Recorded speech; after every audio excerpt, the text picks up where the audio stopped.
Hello, this is Writers at Work, a podcast for readers and writers about the joys, heartaches, challenges, and satisfaction of the creative writing process. I'm your host, Jim Fusilli. Our guest on this episode of Writers at Work is Alexander Boldizar, whose novel, The Man Who Saw Seconds, is one of the most dazzling and inventive I've read in a very long time. Alex is well known to readers of literary publications, but The Man Who Saw Seconds, the tale of a man who can look into the immediate future, is only his second novel. Since escaping communist Czechoslovakia in 1979, he's earned a JD degree from Harvard Law School and went on to become an attorney in San Francisco and Prague, an art director in Bali, an art critic in Jakarta and Singapore, sort of a geisha in Japan, a paleontologist in the Sahara, a consultant on Wall Street, and a police abuse watchdog in New York City. If I thought that was all too much for one 50-something, I set aside my reporter's suspicions as I read his book. Alex knows a lot about a lot, and he dishes it expertly in a novel I continue to describe as indescribable. He's been compared to Jorge Luis Borges, Joseph Heller, and Stephen King, and I think that says much about what you can expect when you enter the world of A Man Who Saw Seconds. Alexander Boldizar, welcome to Writers at Work. I'm very happy to be here. Thank you so much. Right. Can you take us back to the origins of A Man Who Saw Seconds? What did you have in mind when you began sketching it out? The original sketch, actually, it might sound a little bit cliche, but the original scene in the subway came to me in a dream. I was a fan of Philip K. Dick, and I used to read a lot of science fiction when I was a teenager, and then I went more into literary fiction. But my guilty pleasure was still science fiction, and I was living in New York at the time. I was working as a speechwriter for the Civilian Complaint Review Board, which investigated police misconduct. And it was shortly after the subway search laws were brought in, and there were a lot of issues coming up with people having their bags searched. And I had a dream where I was on the subway, and I had the altercation that is the triggering incident in the book, in the dream. And at the time, I could lucid dream, so I had this little ritual where as I was falling asleep, I try to set myself back into the scene, and quite often I could actually get the next little bit of the plot line, and that only worked for the subway scene. The rest of the book came through other methods, but the original triggering incident, as cliche as it sounds, it came to me in a dream. And when did it begin to take form? When did you have a sense that this is something? Well, I loved the idea of being able to see only like a very, very slim window into the future. Uh, as I mentioned, I read a lot of science fiction, and every other book with precognition had a much broader or much longer window of foresight. And I always found that was almost like a deus ex machina, because then the author would have to limit the character in other ways in order to make it a wieldy. You can't write overpowered characters like Superman without kryptonite. And so what happened in most science fiction books is you'd have to limit the character with glimpses, and that was always felt like an authorial intrusion, to choose which the glimpses are, because they're the ones that are convenient to the plot. And when I had this idea of this really, really narrow window, I thought, oh, there's a gem here. Um, and then I want to combine it with kind of intellectual themes and emotional themes that were running through my life uh, later on as the book developed. And we can go into those. But the plot played out through ideas that I wanted to play with. But the original, that idea of the slim superpower, I kind of felt right away that there's something different here, because as much as precognition's fun, and as much as it's been done, especially by Philip K. Dick, but and others from him, the idea of the very slim superpower, I kind of knew right away that there was something there. How did you pitch it to your agent? And I ask because even though I've now read the book twice, I can't decide if it's a thriller, a farce, a political commentary. I don't know what it is other than I love it. But what did you tell your agent you were working on? Well, I actually didn't. I didn't have an agent for this book. I had for my previous book, The Ugly. Um, I had the publisher, my publisher's Clash Books, and when The Ugly came out, I was with a different publisher, and the people who ran Clash they loved The Ugly, and they were extremely supportive of it, with no financial stake at it. And they told me at the time that if we ever get good distribution in Canada, I'm based in Canada, so if we ever get this good distribution, we're going to contact you and see if you have anything. Um, and I didn't have an agent at the time, and they contacted me. Their timing was perfect. They contacted me just as I finished the book, and they said, "Do you have anything? We have really good distribution now." And I thought, I could go through that whole process of finding a new agent, and add a couple of years to the journey, or I could just give it to these guys that I really like, and that care about writers for the sake of writing itself. And so I just went with Clash. In terms of print runs and everything else, sure, maybe I should have gone with one of the big five. But I've just been so happy with Clash, and then the book is just going into second print run actually this month. So, Wonderful. I've been really happy with them, but it means I didn't have to pitch it. They came to me, and, and I didn't have to sell anything. So when you gave it to them, did you tell them what it was, or did you just say, "Here it is"? I just said, "Here it is." It's great. We have had conversations. They know that I everything I write has kind of an Eastern European edge of satire to it. But in seconds, I try to bury it kind of within the actions, within the motivations, as opposed to having it very explicit. Um, we did have interesting conversations where they see the book as a thriller. I see it more as sci-fi.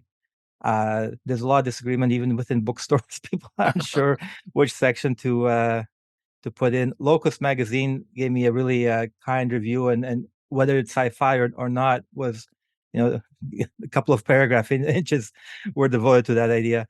Um, but yeah, I What I was thinking of, and I really hate to do this with books to compare them with film, but I was thinking, where would Doctor Strangelove be? How would that be marketed if it was a book? yeah. And or how was Catch 22 marketed? Yeah, Um, I have a funny story with Doctor Strangelove because I do have a film manager in LA that's uh, contacting production houses. And one of the first things he did when he got the book, he contacted the last director that helped Kubrick on his final movie. She worked with him for the last 3 or 4 years, and he called her up and told her about The Man Who Saw Seconds, and was asking why wasn't there a sequel to Doctor Strangelove? Why did nobody ever try books like that or films like that right, afterwards? right, right. Um, so that connection is definitely there. It's interesting that you saw the same parallels. Yeah, I really admire this book also, in addition to enjoying it. And let me just give you some observations and just react at any point, okay? Uh, I found that there was almost no obvious backstory in the way you told it. When you introduced backstory, you did it piecemeal without interrupting the flow, and you gave the reader the respect that we would have remembered what you already told us. Now, that's quite a skill, and I don't think you can develop it by writing short stories or long form journalism. Do you agree with that observation? Yeah, and I think it has a couple of causes. Um, I think one is that my previous book, The Ugly, uh, a lot of what I write is about clashing ideas together, and it's just fun. I like clashing ideas without having a sense of a correct answer. I just like reframing questions in different ways. And in The Ugly, I tried to do that. It was too explicit, and I wanted to really subsume that clash of ideas into action, into character motivation, into the plot itself, without ever having to make the ideas uh, explicit on the surface, and just to let the reader pull them out. And the second part of that is it's related. I have an allergy to books that tell me what to think, what the answer is. and again, I want to leave it up to the reader. I'm very conscious about wanting the reader to draw his or her own conclusions as to, for example, how far do you follow Preble in his actions and in what he's doing? Like, does he remain the good guy for you or not, and for how long? Um, and that kind of trust to the reader is important to me, more for philosophical reasons. But then also, I was conscious of the fact that we live in an era of uh, shorter attention spans, and I need to get to the action. So all those things kind of came together, and I felt like a lot of the themes are very universal. It's a father protecting his son, Right. um, and I don't think you need a lot of explanations. You need the characters, but I don't think you need a lot of explanation. And I needed a pause. About I don't know, it's 120 pages in when you finally like the book is so fast paced originally that try to time the the backstory and the science deeper in to where I thought the book needed a natural pause just to give the reader some breathing space. Well, Uh, that leads me to another observation, and another thing I admire about this book is that there's an enormous amount of technical and insider information in the narrative. I think the details are almost like Tom Clancy-like in their precision. About the NYPD, about the NSA, about Russia's FSB, military hardware, nuclear codes, Canadian wilderness, how to wrestle a bear, and but I never once found it intrusive. And I think, and correct me if I'm wrong, it's because your protagonist, Preble Johnson, seems really delighted to tell us what he knows, which is, of course, what you know, and that is an ingenious way to handle what can be quicksand for an author. yeah, I actually might disagree with you a little bit there. I was trying to keep that away from Preble and kind of give it to a natural other character. So, for example, the political stuff or the knowledge, inside knowledge of some of the things I gave to Fish, the sidekick. Right. Um, the the analysis of how this could be possible in a scientific way, I tried to give to the scientists trying to figure out how to stop him, so that it makes sense. If you're trying to stop a character with superpowers, you're going to try to analyze those superpowers to see where their weaknesses are. Um, and so I did try at least to give those explanations and that detail into motivations and characters that made sense within the context. Um, and it's been interesting split that the overwhelming majority of readers appreciate the detail, and then there are some reviewers, readers on Amazon that weren't expecting it because they're expecting a more standard thriller. Um, and so that's also been interesting seeing the different types of feedback. Um, if I may, I have a really interesting aside No, please, please. with the science detail. Through this book, I became friends with one of the world's leading scientists on the brain as a prediction organ, Dr. Galen Buckwalter. He was the scientific founder of eHarmony. He's fascinating neuroscientist. He's a researcher together with Dr. Carl Friston, whom I actually mentioned in the science chapter. And that's how the he got the book.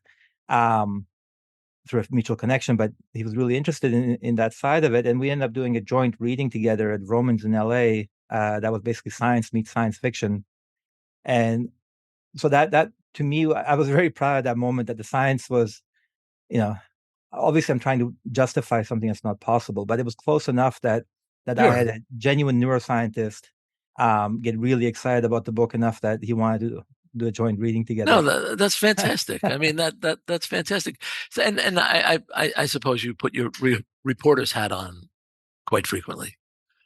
Yeah, it's a combination of I did work as a journalist, but not I was never on staff. So I did a lot of features and I would go in depth into articles, but I was never on staff as a reporter. I am a recovering attorney, and so the combination of lawyer and journalist gives you some research skills. Sure. So yeah, I did do a lot of research, but I also oddly had real life connections in the sense of like I did work for the CCRB, so I saw the inside of the NYPD quite a bit. I teach jujitsu to a lot of cops. I'm a Brazilian jiu-jitsu black belt, and I train with a lot of cops, and so I was able to get some feedback from a friend of mine who's on the SWAT team here, um, and so some of that research is kind of standard journalistic research, but some of it is just I was lucky enough to be in life positions where I got some inside inside knowledge, Right. and some is just made up. Right.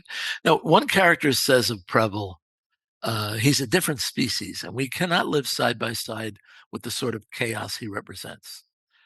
As he was unfolding in the story, did you see Preble as hero or anti-hero?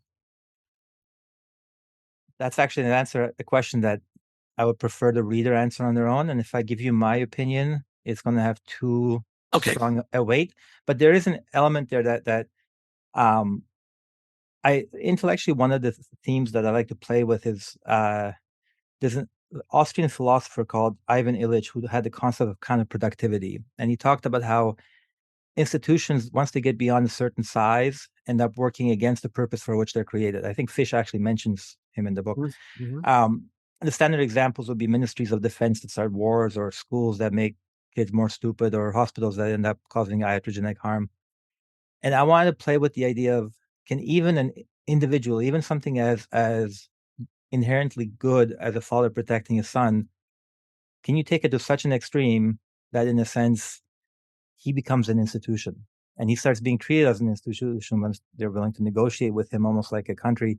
Um, and so I was trying to play with this idea of, uh, part of it is a clash of cultures. I was born in Eastern Europe.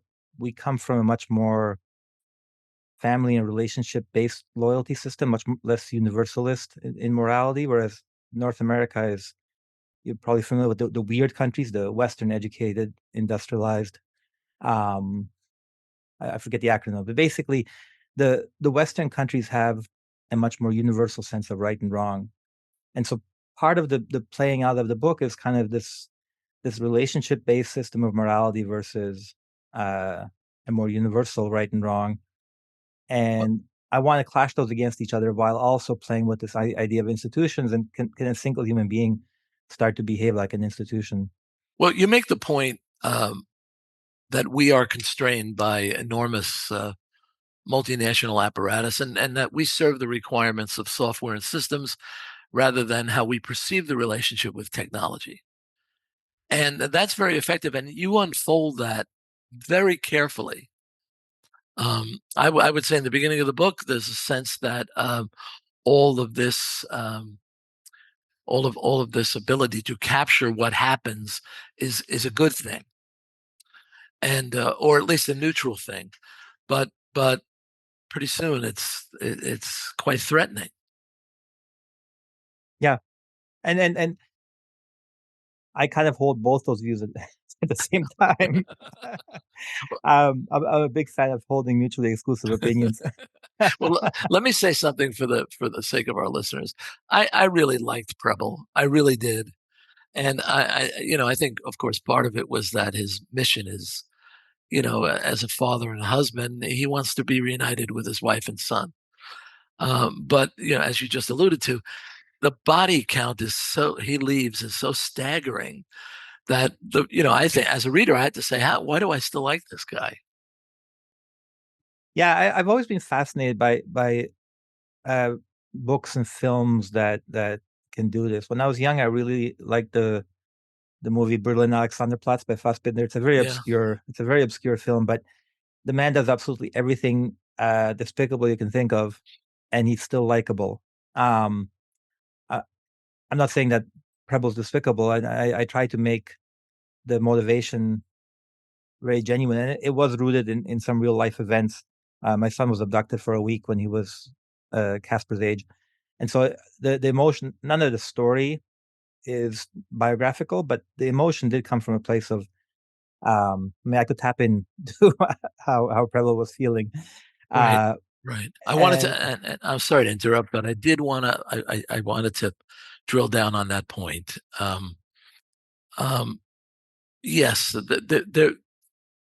there is a humanity to your storytelling. And I didn't know about your son and your late wife until I had read the book the first time. Would you just mind talking a little bit about how those true life experiences um, informed your writing or drove your writing or anchored your writing, however you see it? Yeah, well, those experiences. Just to take a step back, I think a good story needs an emotional wing and an intellectual wing on top of the story itself. We talked about the intellectual wing with the institutions and freedom and ideas like that, but the emotional wing was definitely rooted in um, these two kind of events. One was my son was abducted for a week. Everything turned out well. He wasn't injured, but the stress at the time melted the enamel off 14 of my teeth. It was extremely like, it was a horrible experience. But at the same time, that's one of the beauties of writing is that you can turn a horrible experience like that into something creative. And so that helped me, I think, tap into that feeling of not being able to see your son, not knowing if he's okay. Um, and then my wife died of cancer when I was already in the revision stage. Uh, And that added an element of, with my son, everything turned out well and there was no harm done. But then with my wife, you know, we lost the battle against her cancer. And so there are times um, when you can't kind of protect your family.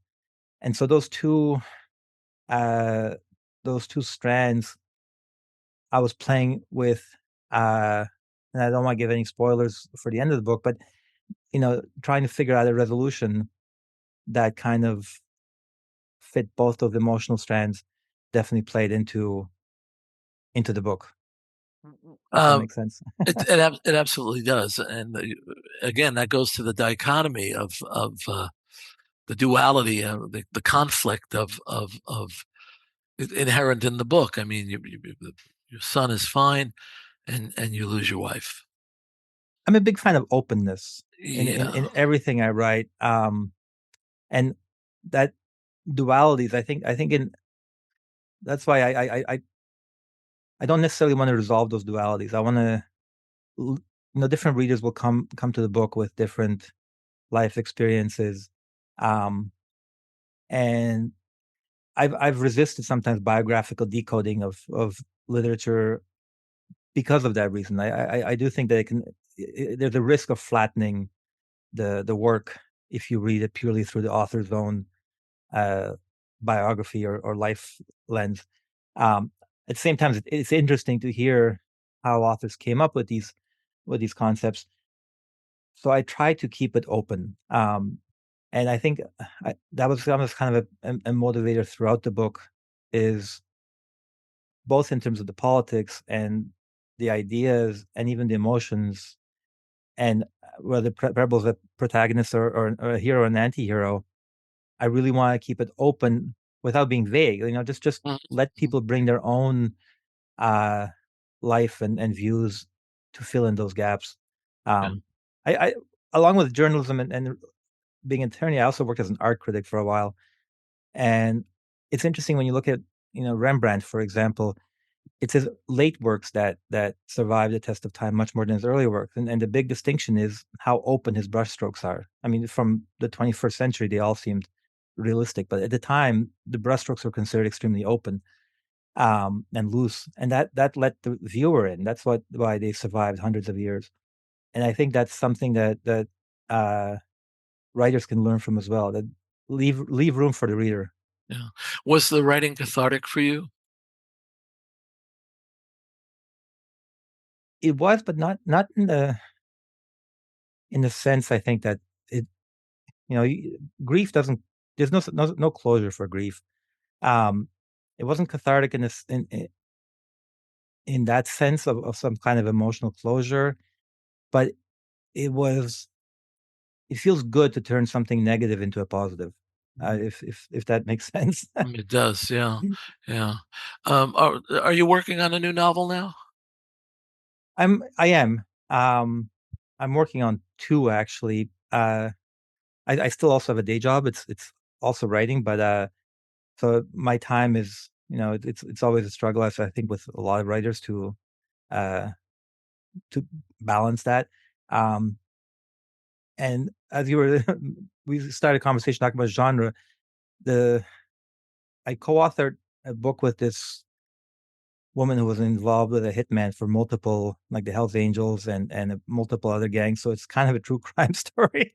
Wow. And then the fourth one is a horror. So basically, I'd have four books in four genres, which is terrible from a career perspective. But um, it's fun. I like change. I like doing new things. I like the idea of writing a book from a first person female perspective for the crime book. Just for a change, because it's so different from what I've done. My characters tend to be very male. And so, yeah, it's fun. Uh, basically, I'm just playing with my writing, and I'm hoping I can sell enough books to keep going. But my driving impulse is just to enjoy my process. No. Alex Boldizar, thank you so much for the Man Who Saw Seconds. And thanks for joining me on Writers at Work. Yeah, thank you again for having me. I really appreciate it. My pleasure. Writers at Work is a production of Bliss Publications. Erin Mitchell is our producer. Music is by Joni Mitchell, performed by Keith Jarrett. For more, see writersatworkpodcast.com. I'm your host, Jim Fusilli.